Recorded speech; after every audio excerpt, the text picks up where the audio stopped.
peace that surpasses all understanding.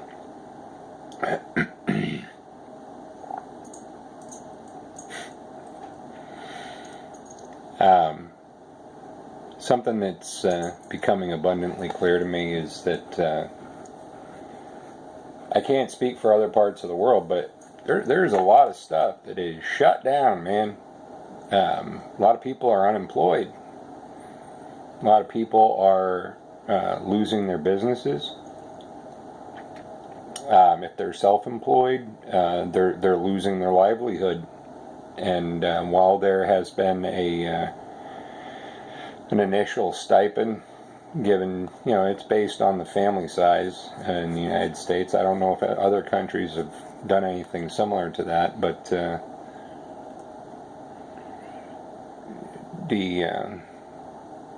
I think they were basing, we'll give you like a month's stipend, just enough to see you through. But it's like the damage is done. These people, I know some people in my personal life that legit, they've lost their business, lost it. They couldn't afford their rent or the materials or this or that, whatever.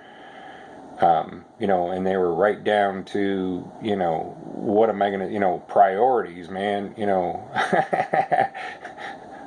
food, shelter, or, hey, and somebody takes your job away from you, where are you going to put your money? You're going to buy, you're going to eat, and you're going to try to have shelter, And there's been several people that I'm aware of. There's several people that I'm aware of, and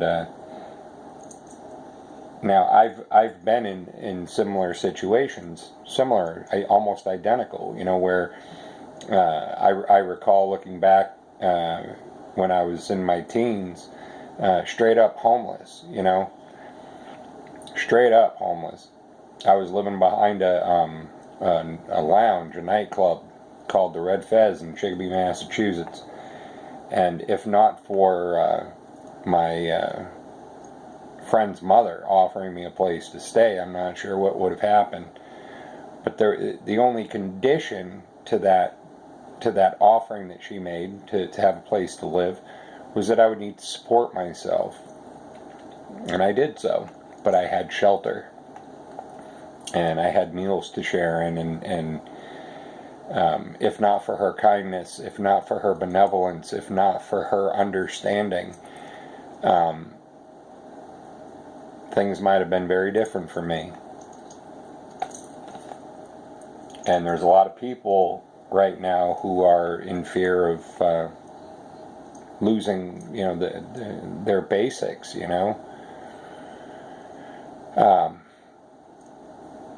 and now I am in a job where they're using that word essential worker. I work in a healthcare facility, and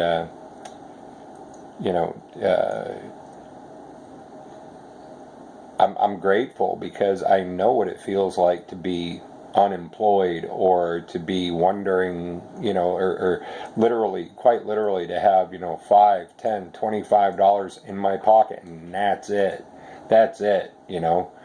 Like, what am I going to do with this? And I got very familiar and very very familiar. I'm not going to say comfortable, because I'll tell you, I got very familiar with ramen noodles, man. And that was my mainstay, my staple in my diet for in the better part of 2 years. And I know what it feels like to feel lack and not.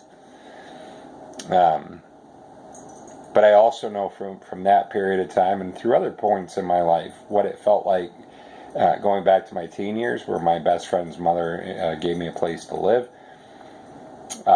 Certain other times in my life where I had some, bad, heavy duty financial difficulty. I've had some great. I've had some amazing abundance too, I was a business owner, I had 2 small home and garden shops, it was very lucrative. But I've known both sides of the fence, and a lot of these folks are losing their businesses. And I look back on that time when I had my businesses and my dependence on my livelihood for my existence. Or somebody is, now granted, there are certain other things in line, the government has said, they can't shut your electricity off, they can't do this, they can't do that, but you gotta eat, man. You gotta eat.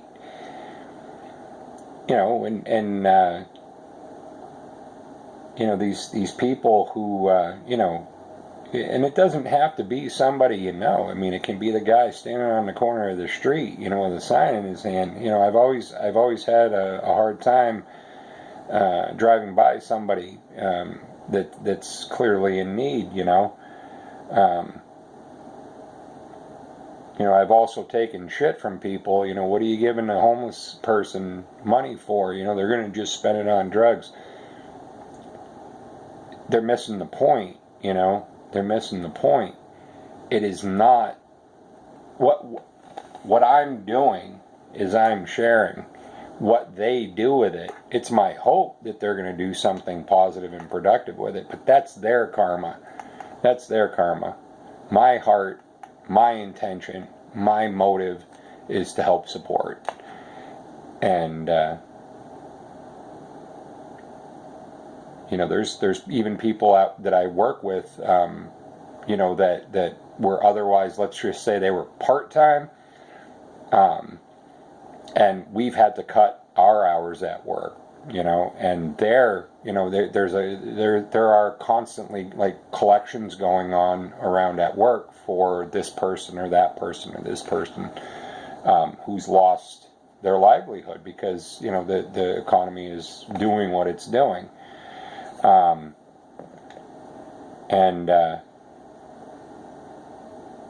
Long story short, I'm grateful to be in the position that I am in, where I am gainfully employed. I'm getting my 40 hours in, a week, and I'm grateful to have the opportunity and the occasion to, at the very least, make sure that there's some people in my life who at least have food on the table, who know that they can come to my house. My house is what it is. It's very modest, but it's clean, and it's safe, etc., etc., But one of the things that I do recall, there's been times in my life where people have reached out to help me, and based on my experiences, some of those experiences where I've received help from people, I accepted help from people, usually out of desperation, where the help was offered, or I kind of had to humble myself, which is not necessarily a bad thing, and ask for help. But the thing that I noticed in those experiences, there seemed to be two types of people in those experiences. And there was the person who gave freely, wholly, here, I have something that you need, here, take it. And there was never a mention of it again. It was divine and wonderful and beautiful. And then there was the flip side of the coin, where being in the situation that I was in, I accepted the help, but there was conditions or an expectation, or there was, oh, don't worry about it. Don't worry about it. Everything's cool. But then, a month later or whatever, a time would pass, and hey, I did you a favor. You owe me. I mean, it's one thing. It's one thing if you go into a situation like that, that there is a clear, shall we say, a contract. You know, hey, I'm kind of hurting for cash right now. Can you loan me? Sure, I can loan you. All right, well, I'll pay you back. You know, and there's an agreement or an understanding that that money is, yeah, or that whatever you're loaning or borrowing or exchanging, that there is going to be reciprocation. But I've always found, you know, it's funny. There was something that my sister one time. Never lend money to friends or family that you expect to get back, and that's something that stuck with me over the years. You know, don't give it away if you can't afford to give it away.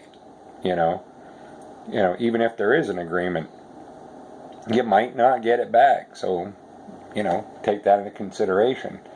So when I give, I give. What they do with it, whoever they are, whatever they do with it, that's their karma. You know, that's up to them. Just, you know, but you see a need and intuitively you feel guided to make an offering.